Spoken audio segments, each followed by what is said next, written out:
What is Fit Club Media? We help our members who own businesses get their message in front of thousands of people who understand and are a part of the fitness community. Your company can sponsor a month at Fit Club. A donation is made with the intention of eventually giving it away to one lucky member. So for your sponsored month, your company will receive a premium promotional video shot in 4K. This video will be launched at the beginning of the month within our social media platforms, positions you as the authority in your industry. Once you become an advertiser or sponsor at Fit Club, we make sure that everyone knows about your business. We have over 600 members and our online presence is massive. People listen to our message and you should be part of it.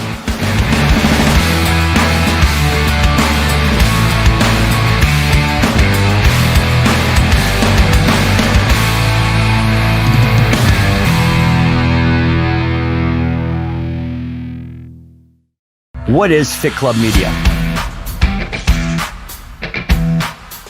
We help our members who own businesses get their message in front of thousands of people who understand and are a part of the fitness community. Your company can sponsor a month at Fit Club. A donation is made with the intention of eventually giving it away to one lucky member. So for your sponsored month, your company will receive a premium promotional video shot in 4K. This video will be launched at the beginning of the month. 5, 4, 3, and you're live.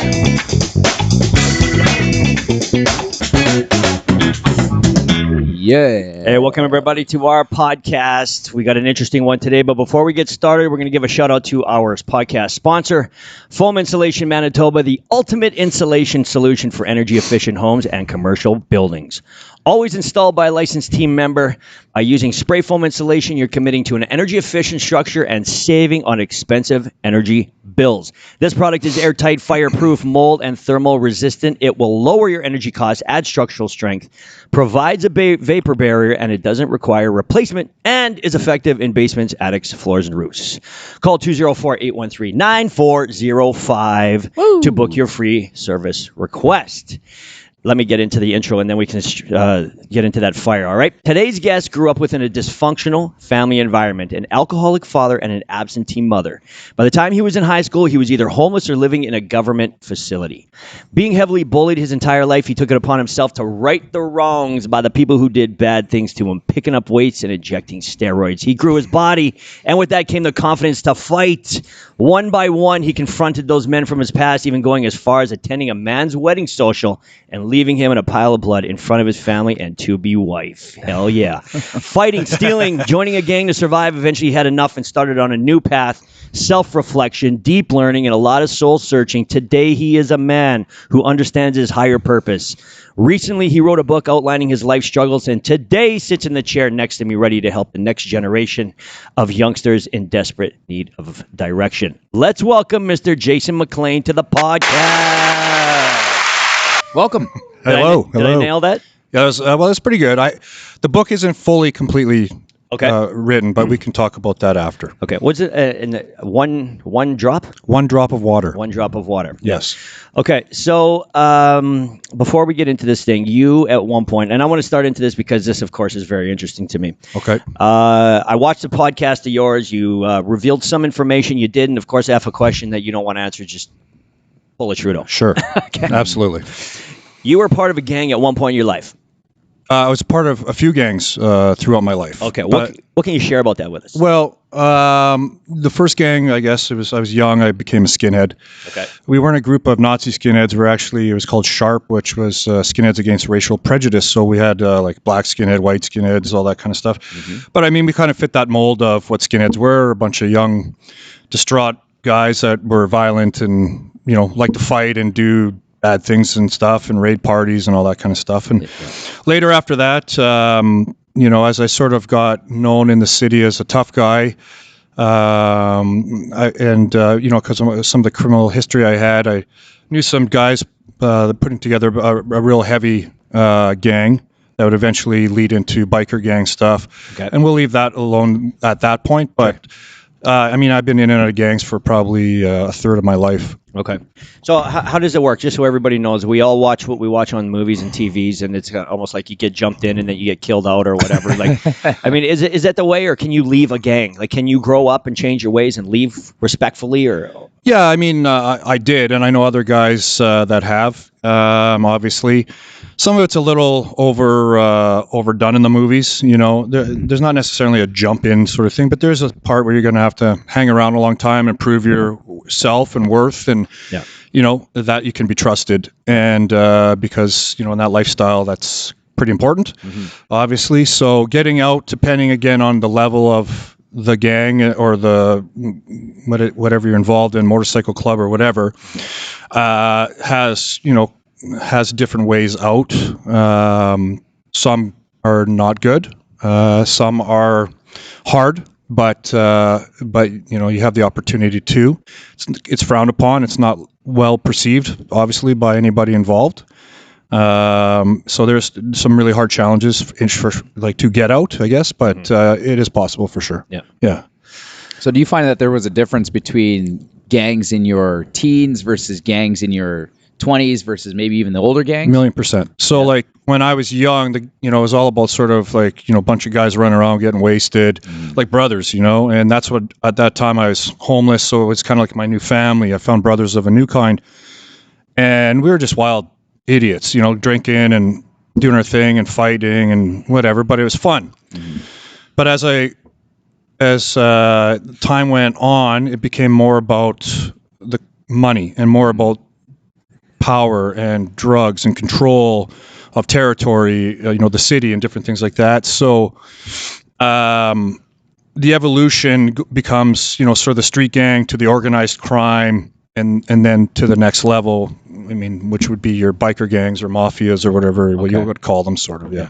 What was your career life like, time-wise? How long would you say that you were in, and then when you left? Well, again, I started when I was a kid, in and out, and then through the majority of my late 20s and 30s. Yeah. I guess I would be somewhere in my later 30s, probably around 38, I think it was, is when I stepped away. Okay.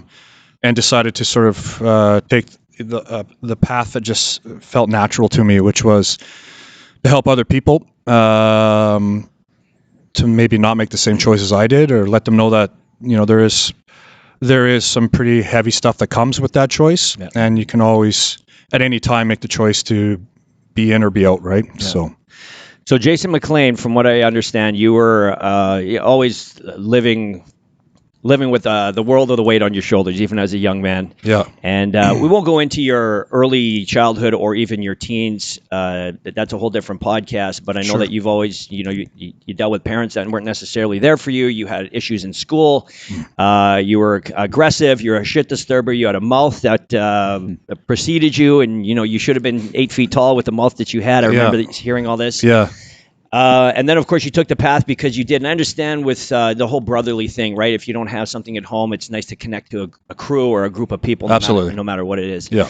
So 38 years like this, you find your crew, you feel good about yourself. What triggered you to just say, like, I don't want to do this anymore? Well, it wasn't like I felt good about myself ever in it. Eventually, It comes to a point where, for me anyway, I just couldn't, I couldn't look at myself in the mirror anymore. I couldn't sleep at night, and a lot of really horrible things were going on, like, with people that I was involved with. I mean, we're talking people getting killed, and I'm watching a lot of my friends go away to prison for long sentences, and, you're dealing with these guys that are rats, that are paid informants, and, they'd rob their mother to get money. They're just so disgusting kind of people. And it just, I had a really close friend that was shot and killed. And after that, I just kind of was my eyes opened a little bit more to the corruption of it and the true dangers of it when you see someone that close to you, become a victim of that. And tell you the truth, I don't think I ever really belonged there. I just kind of fit in more because I like to fight and I just like the party and the brotherhood kind of stuff. And it became more serious than that. Obviously, it becomes a very structured, organized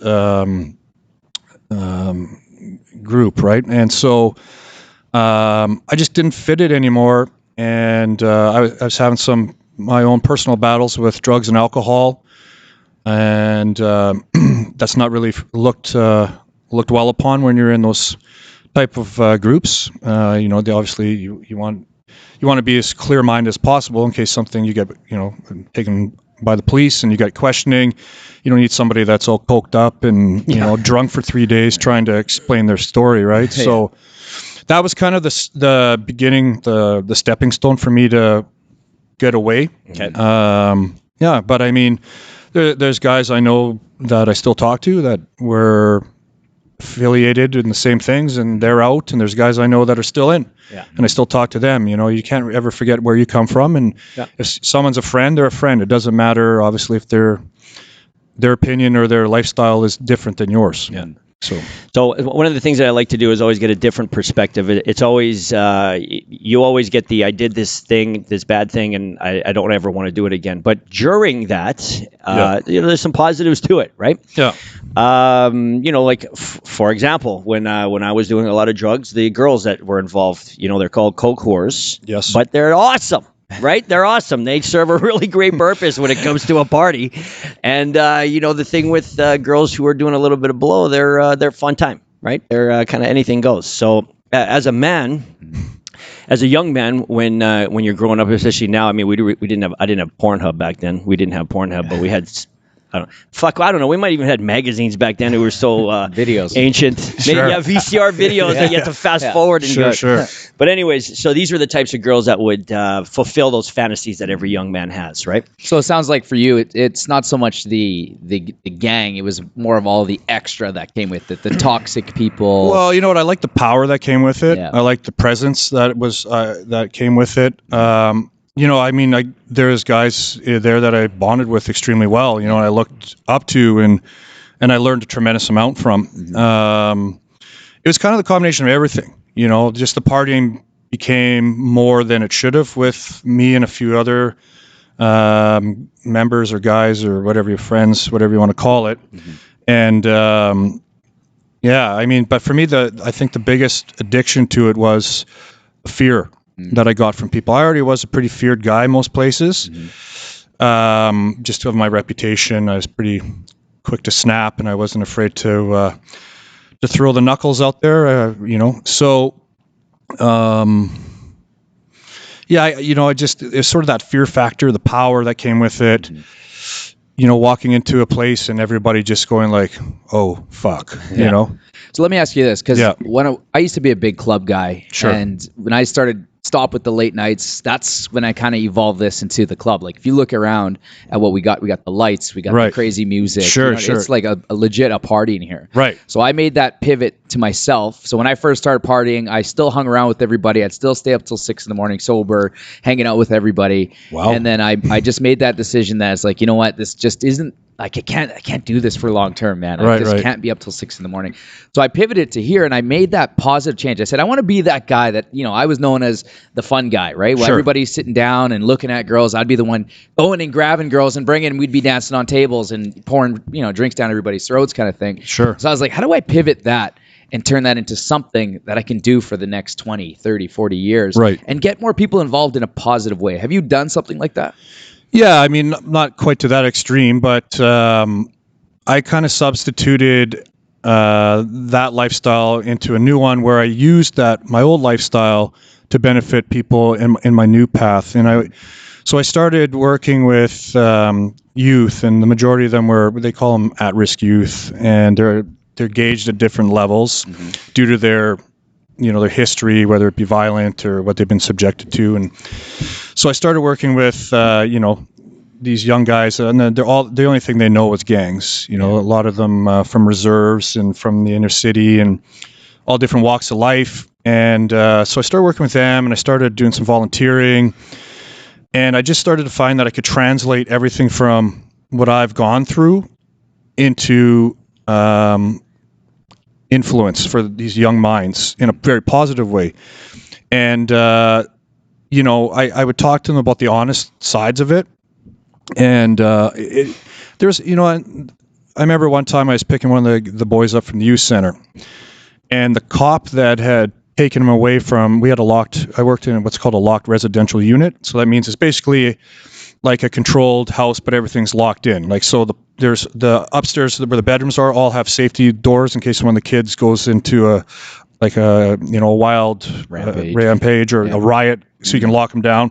And all the doors locked down. The only way they'll open is if you pull the fire alarm. So the kids figure that out too. But I remember one time, one of the kids violated his parole and the cops had to come and get him. And that cop was talking to this kid who is 14 about my gang history and my criminal history, like the most unprofessional thing you could do, but just the mentality of this meathead cop to do that was just mind-blowing. So now I'm picking this kid up trying to be, I've never lied to any of these kids when I was working with them. I said, yeah, I have a history, this and that, but they respected me for it. But when that policeman crossed the line and did that, it kind of changed a little bit for me, because then it was like that first sort of like backhand back where I had to almost start over, because of course I said, hey, let's keep it between us, and then the next day I wake up breakfast to get all the boys up for school, and they're all just like, what gang were you in? Right? And they're just like, the cops, and I was just like, this is going the wrong way, boys. This is the wrong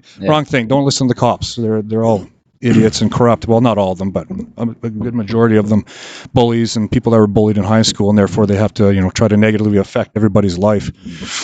But anyways, after that, I started dedicating a program with these kids. I worked with girls as well.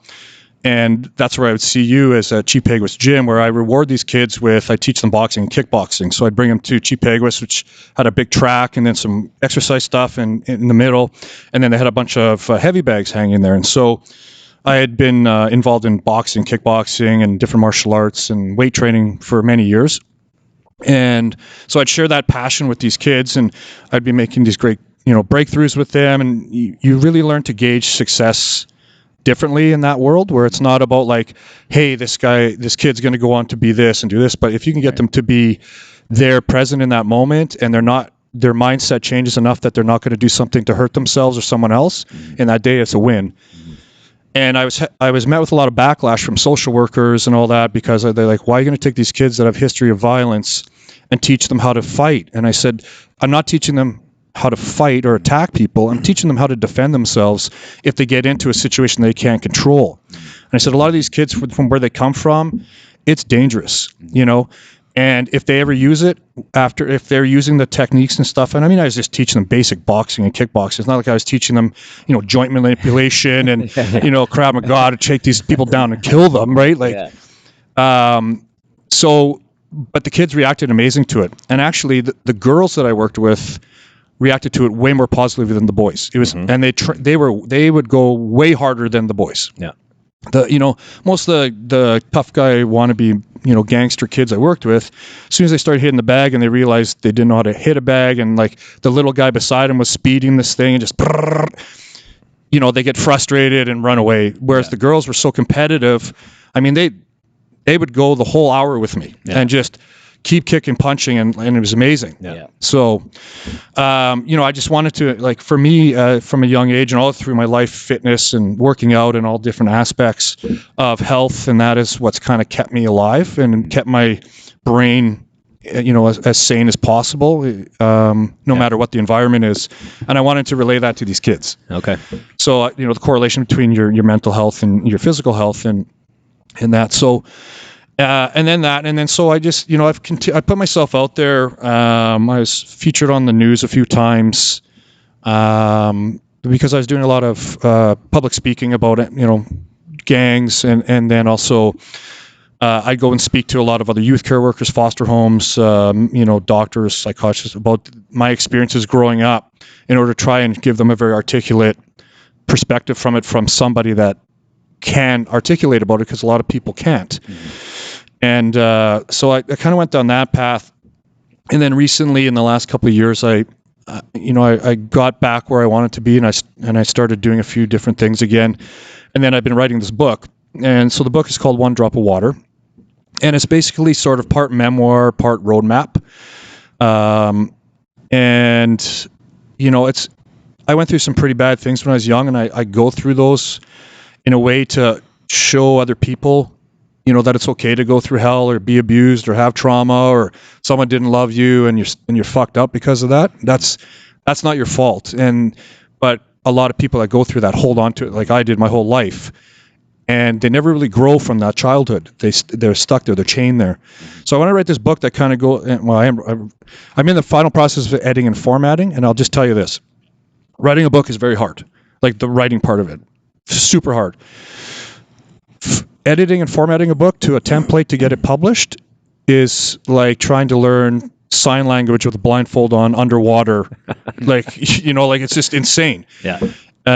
So that's kind of the last stage I'm at. But throughout it, I exposed a lot of traumas and abuse and different things I went through to open up and be as vulnerable in the book as possible, so people will feed off how genuine it is. Because there's so many people on social media. I'm a life coach and an entrepreneur, and all they do is post pictures of their asses and talk about self-love while they have 15 filters on their face. Yeah. And it's such a misleading and disgusting representation or misrepresentation of what mental health or social or self-love is. So what would be an open book? Like you're saying you're an open book. So what would be an example of something in the book that would be exposing or that somebody can connect with? Well, I open the book. The first chapter is called The End. Mm-hmm. And I describe a very downward spiral in my life. It only happened not long ago, where my depression and a number of other things got so out of control with me, and my verbiage and my worth and everything, I just had flipped and started snowballing and getting worse and worse, to the point where I was thinking about taking my life.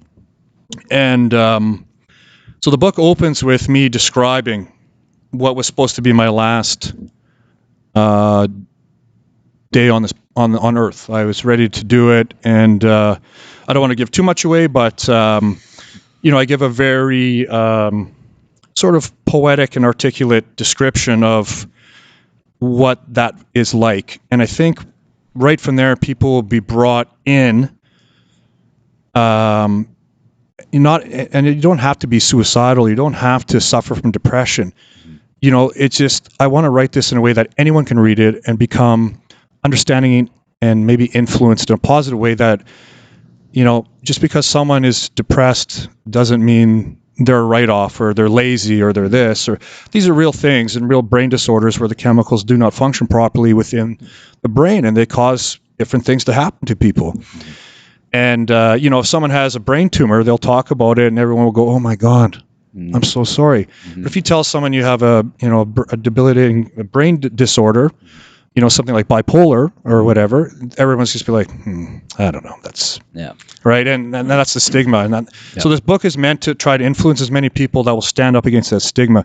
And whether it's someone with a brain illness or a mental illness, or whether it's someone that lives with someone, any of those kind of things, the book is meant to hit them. Mm-hmm. The statistics show us that right now there's roughly about 1 million suicides a year. That's before COVID.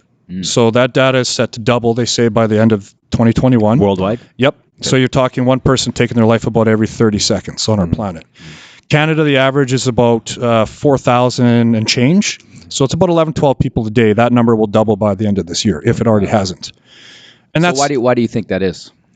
Well, there's a lot of reasons. I think, talking to a lot of people I know, even just this current situation of lockdowns and these idiotic restrictions and knee-jerk, like completely stupid reactions to things instead of proactive thinking by the people that are supposed to be doing exactly that, being proactive and pro-healthy, has taken a toll tremendously. I mean, imagine you just open a restaurant and then you got to close down. You just open a tattoo parlor. Now you got to close down. Like, this is how you feed your family. Yeah.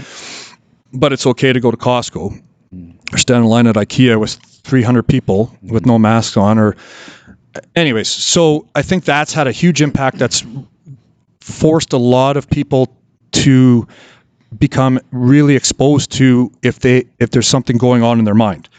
Now, mental illness doesn't just come on because you're born with it. It can be set off by tragedy, trauma, sickness. You find out you got some long-term disease that's going to, like muscular dystrophy or something like that, that's going to tear you apart over years.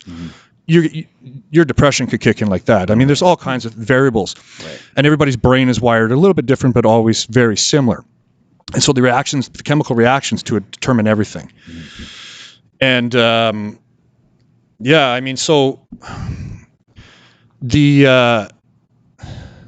I guess, outside of the COVID stuff, I think social media has a huge impact, especially on young people. The term sadness, which a lot of people mistake for depression, has increased by 300% on studies they've done on teens. And a lot of times sadness gets confused with depression. Sadness is a feeling, right? Sadness is like, okay, I remember I heard that 80s love ballad that girl didn't dance with me at the school dance too. Oh man, that sucked. I'm sad. Or, someone dies and you're sad, right? It affects you.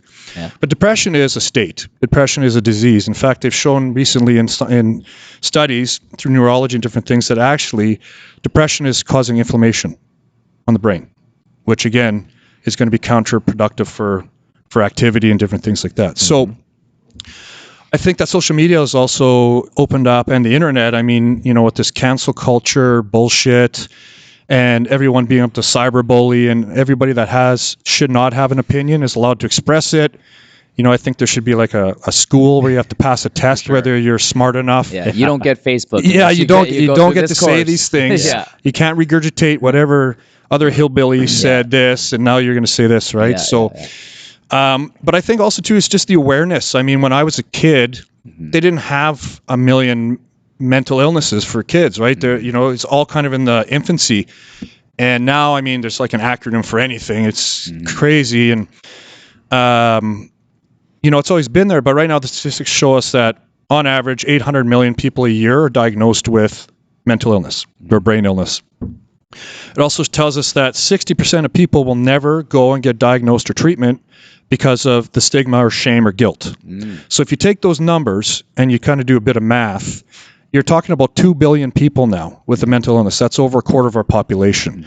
So 1 in 4 people will inevitably be affected by mental illness. Now, mental illness is also addiction. It's substance abuse. It's, it's bulimia. It's all kinds of different things. It's not just like the big ones we hear of. It's like a lot of people think mental illness. They think, okay, schizophrenia, right? You got to be crazy on the street with dreadlocks, running around talking to aliens and whatever. And that's not the truth. So what, for you, would you say, because you hit that state, right? Yeah. And your last day, would you say that you suffered with depression all your life? I have. Okay. And I think it's been it's environmental. And I think that's really important for a lot of people to understand that that the environments we are contained in and the people that are in them with us, they form our habits, which are formed off our behaviors, which are formed off our emotions and thoughts tied to them. And, coming from a very chaotic environment growing up, that stays with you, obviously, right? And I'll be very open. I don't talk about this often, but I do mention in my book, I tried to hang myself when I was 8 years old. Really? And I mean, most kids don't even have a concept of that at all. And what had happened was a family friend had killed himself. He had blew his head off. And I remember asking my dad about it and asking him, like, why would he do that? And he told me that because the pain in his life outweighed anything else. He couldn't feel anything else. And that's so he had to take away the pain. Very honest. Yeah. And I remember like just being like a light bulb going like, ding, and because I was going through a severely harsh time. My dad's second wife, like sexually, mentally, emotionally abused me, tortured me, did these horrific things to me for like a year. And I remember trying to hang myself. I just gotten my Cub Scouts not badge, so I thought I had the skill set. Yeah. But unfortunately, I didn't quite understand physics, and I tied to like one of those closet rod things, but you can fit them in. Yeah. So as soon as the weight went, one side went on, I hit the ground. But the fact that I even attempted that at that age is scary. Yeah, for sure. And so throughout my life, what I've become is I call myself like a stand-up chameleon, because I've been a million people, and I'm always funny, and I'm always trying to make people laugh because I don't want them to feel shitty and sad or depressed or unhappy like I am. And so I've become this actor, and I've tried to hide that from everybody for so long by lying to myself, lying to them, that just at one, just finally, it took this, could be, potentially life-ending catastrophic event for me to realize that. And that's when I just said, no more, like, fuck that. You know, and it was like a fight or flight thing with myself. It was either fight for my life and stay alive, or what do? I kill myself to run away. And so I had to make a very... So are we talking with authentic Jason right now, or are we talking with actor Jason? Who do we have right now? It's always authentic. Always authentic? Yes. Do you ever feel the need to still throw in a little actor just because, like, if you read somebody's face and it looks wrong, do you immediately kind of switch over? No, I mean, when I say acting, it was more like I was really good at camouflaging how hurt and destroyed I was inside.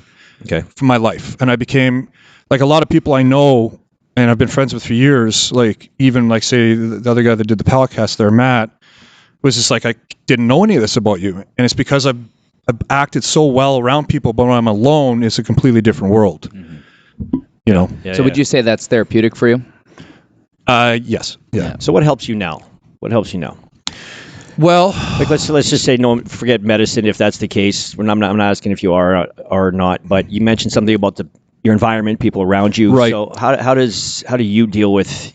Well, a lot of simplification. So I simplified and minimized my environment. So I disconnected from unhealthy people in my life, which is really hard to do because a lot of us seem to want to hold on to toxic people or relationships. Mm-hmm. Excuse me. And so can you define that just a little bit? What's a toxic person to you? Well, I mean, somebody that is doing things that if they were doing to somebody else, you'd be like, don't talk to that person anymore. Like, they're using you, or they're whatever it is, or they're right. You're a void filler or whatever it is. And for some reason, like, people just hang on to those people. And I think it's an ego thing. Like, it's like they never got what they wanted from that person or don't have it, so they somehow need to still stay connected to it. It's a weird thing. But so I designed this thing I call the transformation triangle, and it's in the book as well. And it's basically, your basic triangle, and at the top is self love. This corner is self-discipline, and this is self-respect. And now it's always going to be a triangle, but those angles will shift all the time, and that's okay throughout your life. But once we learned how to start to love ourselves and forgive ourselves for everything, that's when you lose your guilt, your shames. A lot of the grudges you're holding on to, that's all you. Like, that was all me holding on to people that hurt me or physically, mentally hurt me, 30 years before that. That I'm doing the damage to myself there. It's, and I got into some routines. I started getting up every morning at 4:30, and I'd have a glass of water, and I'd be out the door, and I'd go for a run. So it's kind of like this Navy SEAL approach to pushing the barriers of my physicality and my mind at the same time. Nobody fucking wants to get up at 4:30 in the morning and go for a run in cold or snow. Yeah. Nobody. I hated it. You did that this past winter? Yeah, I did it. I've kind of stopped in the last little while, but I had a game. So I get up. It had to be about 20 minutes before the sunrise. Yeah. And I ran to this spot on this one path, and then the sun would come up behind my back. And if I was on that path at that exact time, that meant the universe was telling me I was on the right path. And so every day that was my challenge. And obviously as April, May, June start to come, it's up earlier and earlier. Yeah. And then with that, I would come home and I would fast, and then I would exercise, and then I started writing out all the stuff, and that started the discipline that helped with the self-love. And then with that discipline, you start to make decisions that you don't normally do, right? Like your bad habits, you write them all out, you look at them, and you realize how stupid you are for doing them all the time. And you can start to take them off one by one, and then that creates that self-respect. And then that triangle fulfills itself. Like I said, it'll always shift, but then all of a sudden you have this relationship with yourself that's powerful based off discipline, respect for yourself, because most people that don't have discipline or self-love don't respect themselves. Mm-hmm. So your decision-making starts to get easier. Therefore, your path in front of you gets easier because it's less cluttered. And, I spent a lot of time alone. And my biggest fear in my life was being alone. Like, I hated it. I was terrified of being alone. I would go to like Earl's, and then I'd go to Moxie's, and then I'd go to another restaurant during the day because I didn't want to be home by myself. Mm-hmm. And I always knew that, a waitress or bartender is going to talk to me because they want me to tip them, right? So, you okay with it now though? Yeah, I still have struggles, of course, but it's embraceable and controllable for me because I understand the roots of it now. You know, I took a what I call a moral inventory, and in the book, the chapter's called Scar Tissue. And it's basically, I took an autopsy of myself and looked at all the true things that made me me. You know, my personality, the behaviors. And they all stem back to things that had happened to me when I was younger. And I had to kind of relive them to go through it, which is really hard, but to try and learn how I could move forward with it or forgive the people. And that was huge. So what is the steps for that? What is the steps for forgiveness? Well, I mean, I think it's different for everybody, but I'll tell you guys a pretty funny story. So I used to get in fights all the time. I used to be pretty known for being a psycho. And so one day I decided I was going to start messaging all these guys that I beat up. And I mean, this is going back 20 years, crazy stuff. But so I'm like looking them up on Facebook, and I'm like, "Dear Charlie, I just want to tell you, I'm very sorry I kicked your face in front of all your friends at Wise Guys." And then, you know, like these guys would message me back like, "Are you okay, man? Like that was 20 something years ago." And he's like, "Dude, I was being an idiot that night. You did me a favor. You taught me a lesson." And they're like, "We have had drinks after, man." I'm like, "I know, but you need to know I'm sorry." Yeah. You know, so it's kind of weird thing in the beginning. Yeah. And then I started to realize I didn't necessarily have to do that. I had to learn how to forgive myself for holding a lot of that stuff in. I don't know, man. I feel like what you're saying is the right thing to do, what you did, because, and maybe you can advise me on grudges. So I hold 2 deep fucking grudges. Right. And I've changed my life completely from who the man I used to be and when all of this stuff happened. But there's one ex-girlfriend and there's one asshole from junior high that bullied me, used to beat me up. Yeah. And he was a big dude. Like, it would be like you compared to a 5-year-old kid. You know, wow. I was a very late bloomer. I was just a little boy when I went into grade 9. Moved to the city. I was a country boy. Yeah. I had no street savvy. I had no city savvy. Did you wear a cowboy hat? I didn't, but I wore this stupid shirt that had black. It was lime green with like black polka dots, and this guy hated that T-shirt, and that's what started off. Oh, wow. With what I dressed. So, anyways, and where I lived was literally 3 blocks from the school, and this asshole would wait somewhere behind a tree, and he would try and clock me all the time. Yeah. And this one time he caught me and he hit me, and I've never been hit before. Right. And so, I mean, you get hit in the head, and you finally feel that impact and that trauma in your face. It's pretty impactful, especially when you're young. Right. And my mother had just brought my friends from my old school to hang out with me that day. Oh no. So the day I come home, I get my ass kicked, and then I'm crying, right? Because, you know, I'm young and I'm crying in front of my old friends. And to this day, Mike Giancola, if I ever fucking see you, I'm going to smash your face. But if Mike Giancola ever messaged me and said, "Hey man, I was a piece of shit," I feel like that would work. Yeah. You know what I mean? So I would discourage what I mean. That might help a lot of people, actually. You know, I think it would. So, I mean, if you were it's ever a not bad bully, like at any point in your life, I like that idea of sending it out and just being like, "Fuck, I was an idiot, man. I don't know what I was thinking," you know, like, because I need to feel that. You know what I mean? Right. And I don't know why.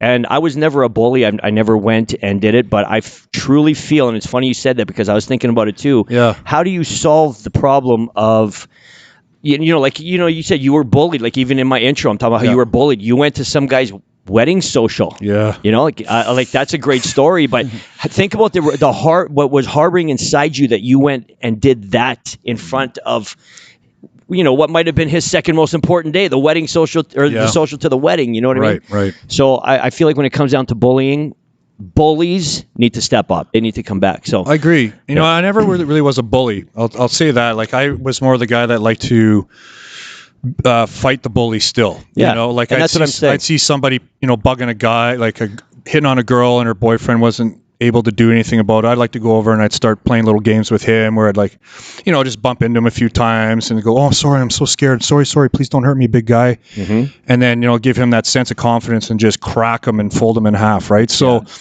but you know what happens is when you learn to take responsibility for all the things you've done, and instead of doing this at everybody else and you start to do this, you turn that blame finger around at yourself and you do it honestly, it's amazing how quick a lot of that stuff goes away. Yeah. But as far as your bully, you better call you. Maybe we'll go find him. Yeah, I know. So what do you think? How do you control that?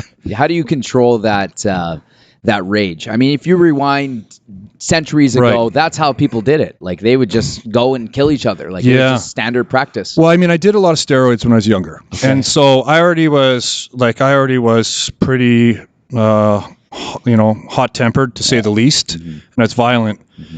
And when I started doing steroids, every fight I've ever been in my life, everyone, I've been afraid. I've been scared. Like I have butterflies. I feel like I'm going to cry like I'm that little boy again. It's so weird.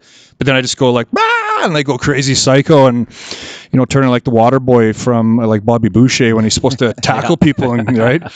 And, so steroids all of a sudden presented this opportunity to me where I started to get more muscular, and obviously my aggression levels went through the roof. My testosterone levels were naturally boosting, and now I was, supplementing artificial in there as well and other drugs. And it gave me like a sense of confidence, like you had sort of mentioned, but it took away that last bit of hope of me not doing it. Whereas before I might go, okay, maybe not, and then say like when I attacked the guy at his own wedding social, that's when the steroids said, sort of took over and just like destroy him, and then I did. And then of course I felt like such an idiot and an asshole and insensitive after, but it was already done, right? But why blame the steroids? Maybe he just deserved the beat down. Well, he did. I know there's no he did. I mean, it's not like you did this to some little old lady and now steroids made me. No. But I mean, I'm just saying, like it was a focused, sort of thing with steroids, kind of funneled that my anger and channeled it perfectly into a weapon. So how do you handle high conflict now? Well, I'm not on steroids anymore, so that helps my mind be a little clearer. I'm also not on drugs half the time, so mind is clear as well. So it's amazing what happens when you stop doing those things. You can start to actually think properly. And but I mean, you guys going to attack me. We're going. I mean, that's just in my nature. Yeah. But I would honestly now probably try to avoid it more than.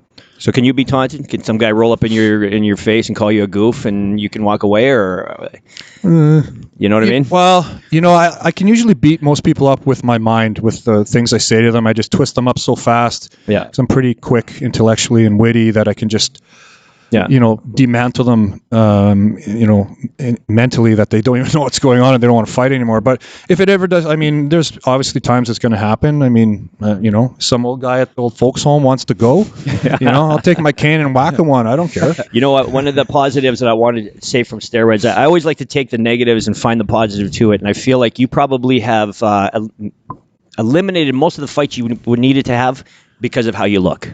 The benefit of being on steroids, or the benefit of working out, benefit of having nice big muscles, a lot of guys just don't want to mess with you.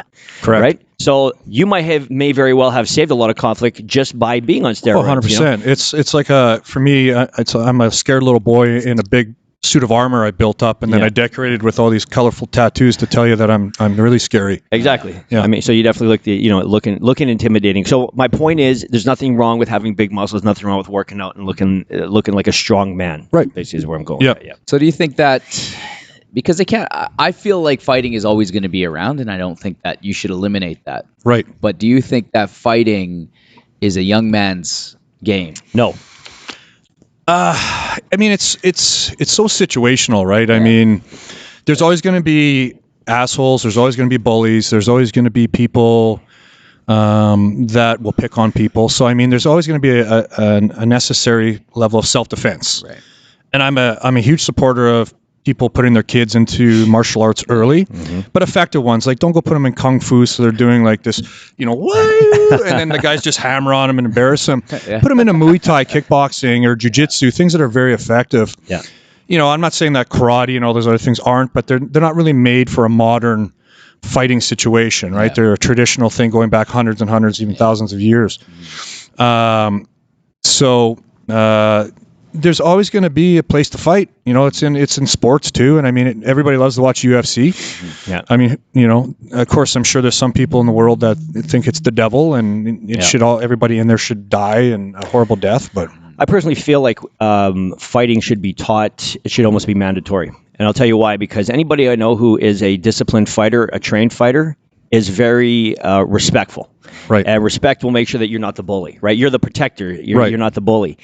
And it's important to know how to fight, and I feel like that should be something both boys and girls do. You should have the basic knowledge of how to throw a punch, how to block a punch. Right. Because even if somebody's not necessarily coming after you, you could just get caught in the crossfire. You got to know, Right. situational awareness. I feel like today, a lot of our schools, and maybe this is something for a guy like you, okay, especially for boys, but let's say a guy like you, when you were young, you were kind of a little wild, apparently. Yeah. Don't you think that if we had different types of schooling these days, that maybe we would solve a lot of the problems? Oh. What I'm saying is a lot of the kids get put in a box, in a desk, in a classroom, taught by one teacher who's going to generally vomit the same shit to you, right? Right, correct. Whether I'm not even going to say real life stuff anymore. I haven't been in school for a long time, but I can tell you anything I learned in school, I'm using it now, Right. But I would love to have done things like learning how to fight. I would have loved to have had proper nutrition and physical training. I guess that's gym, but let's be honest, it's not really that much. Right. I would have loved to learn things about like finances, things like that. I personally feel, and maybe you have an opinion on this, and as well, are the way that we raise kids, right, is probably one of the, and then you put them into this world that we live in now. I feel like that might be a reason why we have such mental illness, because it's like, you taught me this, but the real world is this. So Right. you have to spend 20 years of your life understanding, and that 20 years is where you make all these bad mistakes. Sure. You start drinking because you're confused. right. What do you think? I think that the school's evolving, Rick, to be honest with you. Is it? Well, tell me. I'm hoping it is. 100%, because we just got hired, Fit Club, Yeah. to basically be the virtual gym coach, and you were in a couple of those sessions for about 8 different schools up north. Well, that's cool. And so they're the new generation. So us are the new gym teachers. We're actually understanding. I've actually been brought into giving entrepreneurial talk. I went back to my old high school, and they have a course called entrepreneurship.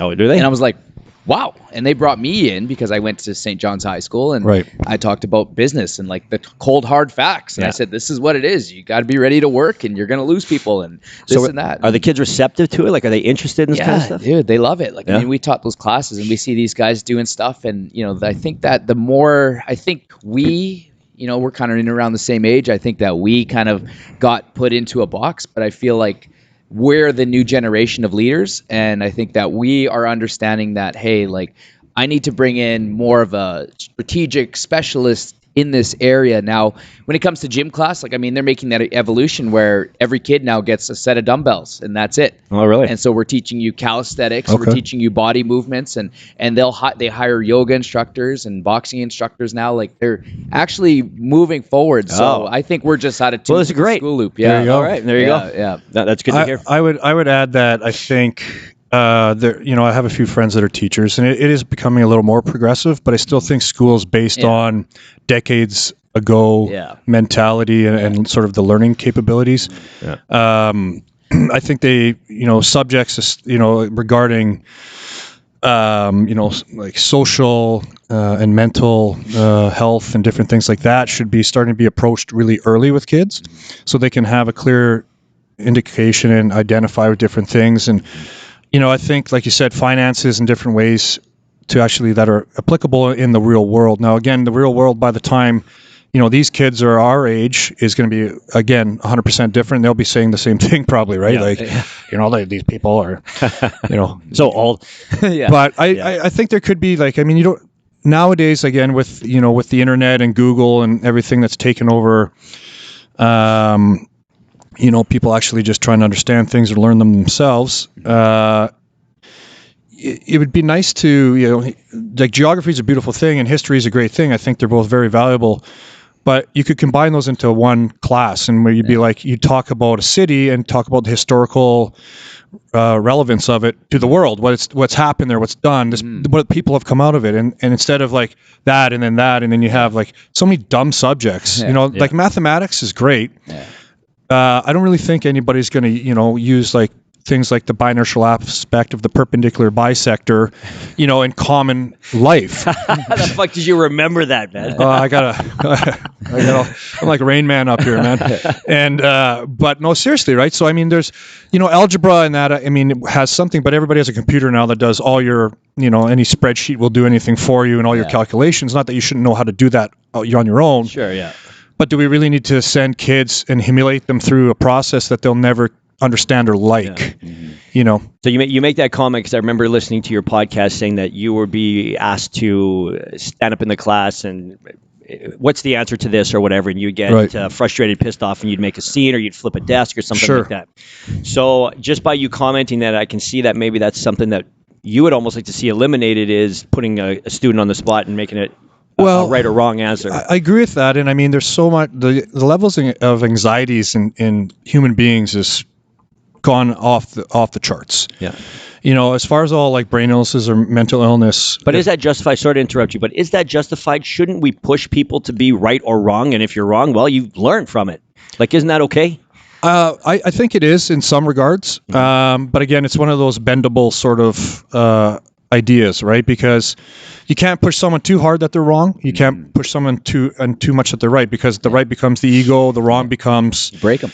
Yeah, the wrong becomes, they become like disconnected, right? Okay. But for me, like, I couldn't read like kids could, and I mean I knew a lot of answers to stuff, but like you said, the really closed in classrooms, it'd almost be better if they kind of just put people together that were similar in a way. Not that you're supposed to judge anybody, but this takes away the comparison levels, and that's what really destroys people in school. It's like, why can't you be like Johnny? Like, Johnny gets A's, and why can't you be like Sally? Like, Sally attends every class, and your sister does this, and everything's this comparison. But you can't compare somebody that grew up, in a third world country, that just moved here, that's learning a language and gone through horrific things that we couldn't even imagine as a child, and put them beside someone that's from a nice tuxedo house, or, nice little, house like that, where everything's been like a TV show, and expect them to they can still do the same race, but they're going to do it on different pace, right? Sure. Because they're different levels of life. And so I think if the schools could implement that in a way without, you don't want to classify people, obviously, because then, you don't want to be like, okay, well, I'm this and this, but so what does it look like? I like discussing the future. In fact, that's one of the questions I want to talk about, is what does the world look like in, let's say 20 years, let's say 2050, right? 2050 will be sort of the end of our lives, but what do you think it looks like? How do you think, and we'll start with different subjects. So education, okay? So in 20 years from now, will schools still exist? No. No? Not at all. So how will kids be educated, or will they be educated? Like, how's that going to work? As I see it right now, on the way we're going right now, the whole premise of society right now is to disconnect as many people as possible. Agreed. And then reconnect them through virtual reality, which is not real. Okay. And so we're commonly and slowly being brainwashed to put all of our faith in Instagram and Facebook to connect with people and all that, but people don't even answer the phone anymore, and people don't, we're not even allowed to go talk to people right now. Yeah. Right, which is insane. And one of the most important characteristics of human nature is the social aspect. Like, we were originally herds. We communicated. We do better in social situations. I see that getting completely stripped. I see kids. There's no more schools. You're hooked up to a system, and it becomes sort of like one of those movies almost, where it's just like a precise calculated machine is just running the planet. So what would you recommend for somebody? Because this is obviously the new normal, right? Right, like, I guess. We're all super disconnected. So what would you recommend to somebody going through it right now? Like, how do you stay grounded as a human being without everything that you're not allowed to do? Well, you got to just find ways. Like, I would go for, I go for skates, or I go skating, or I go for walks.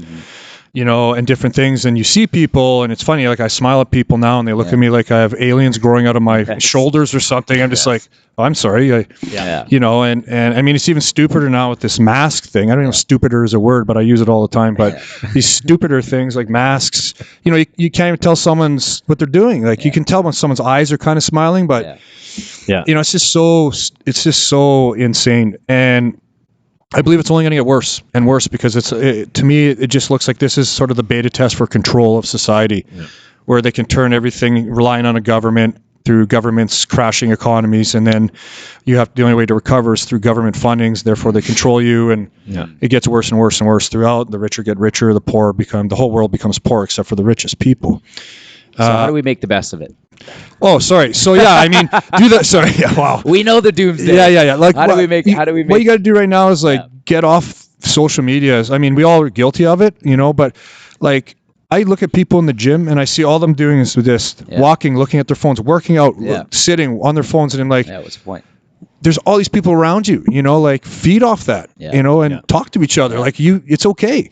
I think it's as simple as that, to answer your question. Like I don't necessarily agree with the whole doomsday scenario with virtual reality. I feel like I understand, I invest in the stock market. Zoom right now, the next level of Zoom is not sitting in front of a screen, but it's going to be to put on a virtual helmet or whatever, and you're going to be imposed into an office environment, and you're going to have an avatar, and you're going to have an avatar, and I'm going to have and we're going to communicate that way, and that's how we're going to work, even though we're at home in our bathroom in our underwear. Right? From the sake of work-wise, fantastic, very efficient, right? I don't have to buy a suit anymore. I don't have to drive to work. I think it's up to every person. It's just your responsibility. For example, for human connection, it's your responsibility to call your friend and say, let's go for a walk together. Right. When I moved into my condo, I made a point of meeting every one of my immediate neighbors. And I know everyone. I know Leanne, I know Keith, I know Angela and her dog Piper. I know Michelle and Chris that moved right across to me. I know Helena. I made a point, and I went and knocked on their doors, and I went and shook their hand. And when I see them, I make sure I say hello and stop for a second. And I know many of them are probably like, oh, for fuck's sake, I don't want to talk to this guy anymore. But you know what? I make myself a little bit uncomfortable to do that. So we have no choice but to accept the fact that technology is coming, it's here to stay, and we have to evolve. But at the end of the day, you're right. We are humans, and we need that human connection. And I feel like it's your responsibility to reach out. Make a friend, man, and that person might be like, beat it, I don't want to be your friend. Well, okay. Well, and perfect example is what we're doing right now. Actually, right? We're in a social environment. We're all feeding off each other's energies and thoughts and emotions, and it's powerful, and we're connected, and that's what changes the world. Yeah, it is. Right? And that's why the disconnection is so pushed upon us right now, because again, they don't want people collaborating and being together and doing these things. And this is one of the main reasons why I wrote the book, is because it's my way of trying to physically connect with as many people. Because you read a book, it's not like you're hacked into the internet and whatever. You're reading a book, and you're going to take whatever you read in it, you imagine it, and you perceive it as you want, and then you maybe read it again or whatever. And in that book too, I talk about this exact same conversation we're having, and how do you disconnect from the disconnection and reconnect with the reconnection? Because that is what's going to save human beings on this planet. It's the only thing. And the more that corporations and technology roll together, the farther they're going to try and distance people from by, again, presenting this really convenient way of connecting with people, which is social media, internet, all that kind of stuff, right? So I like that. I think that the system for people that are suffering with mental illnesses, I've battled with, I've tried to help people. And it got to a point where a guy was going to commit suicide. So, we reached out to as much help as we could. In the end, nothing happened. That's basically the loop that went. And after talking to a lot of people, they don't even know where to start. And that's when we bring these guests on, I'm asking, what is the first step for people? And nobody can really give me that first step. And so I started thinking about that, and I was like, okay, if there's nothing built out there, I'm not going to sit there and point fingers and say the government should do this and it's their responsibility and blah, blah, blah. You know what I mean? I'm like, you know what? I'm going to make whatever it is the best I can. Right. And so I do that. I make a point of messaging people. I have it in my to-do list, text mom. You know what I mean? I actually have that on my list. And just the other day, I made a post in just a local Elmwood group, and I just said, what's everybody's biggest fitness struggle right now? And I literally just said, okay, I feel like a bit of a goof because I don't know these guys. Yeah. But they were listing everything off. And I was like, you got this, one step at a time, one day at a time. And I think it comes down to guys like us to put our message out there. And, not because that's not for everybody. Not everybody wants to be we can take the spotlight without being in the spotlight. And I think that it's up to people like us that are okay with being extroverts, right? That we love being around people. Right. I think we are the connectors. Right. And so instead of everybody trying to point a finger and say, they should put funding here and they should cancel. Right. Forget it. They're going to do whatever they're going to do. Let them do it. Just let them do it. If this is the way they want to do it, they want to make us wear masks, whatever. But I want to know how we're going to make it better. Right. And so if it's one post, if it's one text, if it's one phone call, make it happen. Yeah, absolutely. Great advice. Yeah. We're going to wrap up the podcast. However, since I got 3 studs at the tables, we're going to talk a little bit relationship advice. Okay. Okay? Oh, wow. So, straight, right? You're a straight guy? I am. Okay, so we'll talk females. I don't know if that's allowed in the world. Yeah, no, I'm probably it is. going to have a hate group after me later. Just so I know how to word these questions. Sure, all sure. right? How important is conversation to you when it comes down to, let's just say, dating? Okay, define a conversation. Well, a stimulating conversation that engages you to talk back. Okay, is that important? Do you need that on a regular basis? I believe communication, conversation is probably the most important thing overall, just in all aspects of a relationship. I mean, you could spend time with somebody, but if it's just empty, and that it's only going to be that, right? Yeah. And the real connection comes with a person is through the communication, through through body language and through the little things they do for you. But most importantly is when you talk and you can express things that you can trust that they'll understand, or they'll look at reasonably, or support you if you need it, or laugh at your stupid jokes constantly, and vice versa, right? And I think I think that's the most important thing that keeps people together. And so many, it's amazing because there's so many people out there that are together that are not in love, and there's so many people out there that are in love but aren't together. And it's because of define that. There's in love but not together. What does that mean? Well, I think there's so many people that are in love with somebody else, but they're not together because of circumstances. Got it. And there's so many people that are in love, like in these relationships, but they don't love their partner anymore. They love someone else, right? But they don't. So there's like they stay in it, but really they, and it's like that's a really sad kind of thing to think about. But I think it comes, people are together and they don't communicate, so they grow stale and they get things that they get tarnished and rusted out, and then there's no talking. Like you look at a lot of couples that have been together a long time, they don't even talk to each other. Like coming from work is just like haven't had sex in 15 years. Like, okay, if I take out the garbage, mow the lawn, clean out the east troughs, can I get a blowjob? Right? And the answer is like nope. Nope. Yeah. So I mean, I just think that 100% communication is probably the strongest thing there, because that's also part of trust. Yeah. All right, let's talk blowjobs. 100%. Should it be long or should they be short? Like, should it be a short one, like a minute long, or should it be like 20 minutes worth? Which one's better? You can go to. You know what? It's as long as it needs to be. Yeah. Well, give me an example. What does that mean? I'm not a blowjob guy. I think that I'll take a blowjob to get me going. I don't know. I've just never been into it. I'll take one as long as it takes me to get in the mood, and then after that, it's like, all right, just take your clothes off right now. It's on. All right. Yeah. Sandwiches. Who's supposed to make them for who? Are you good? Are you a good cook? Absolutely. Yeah. Phenomenal. Do you like cooking for your dates? Yeah. Yeah. Absolutely. Yeah. I like, and sandwiches I actually just got back into because I was like on a bread strike for a long time. Yeah. And I mean, I make a pretty mean sandwich, but if a woman wants to make me one, 100%. Yeah. I'll eat it. I'm actually curious about that. What goes in your sandwich? Well, all kinds of stuff, but I what's the perfect sandwich for Jason McLean? What kind of bread? Like, let's go. Break it right down. I'm actually really hungry right now. Okay, so I like to go into sort of like a multi-seed bun with hemp and flax and all that, or bread. Yeah, a little substance. And then I like to and then it'll be like avocado, tomato, arugula, some smoky bacon mayo maybe. And then it depends on the mood I'm in. Is it chicken? Is it smoked salmon? Is it whatever, right? And sort of add the protein and then it's got to be like lightly toasted. And then maybe cheese some days if I'm crazy. So would you ever eat Subway? I eat Subway once in a while, but I get the wraps. Okay. Right. I love the wraps. Quiznos. I used to, but I have a beef with Quiznos, so I don't. Okay. I don't think there's many Quiznos left. No, I don't think so. Okay. Sandwiches. Mine would be on a bagel. Yeah. Okay. Probably like a what is it? Onion bagel. Okay. I like the onion bagel. It would be very similar to yours. Lots of vegetables, tomatoes, but I like those banana peppers on top. Spicy. So panini pressed. Okay. Regular mayo. Wow. Cut in half, and it would probably be with some kind of a real crunchy chip on the side. Nice. Yeah. Nice. Protein bread. Yeah. Multigrain protein bread. Yeah. High fat mayo. Yeah. Cheese, egg, and ham. Oh, nice. Nice little the breakfast sandwich too. Breakfast sandwich. Yeah, that's sort of the forgotten about sandwich when you talk about sandwiches. Totally. Yeah, nice. All right, boys, we're going to wrap it up here.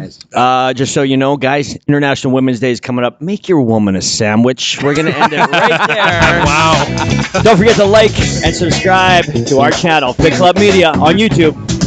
Yeah.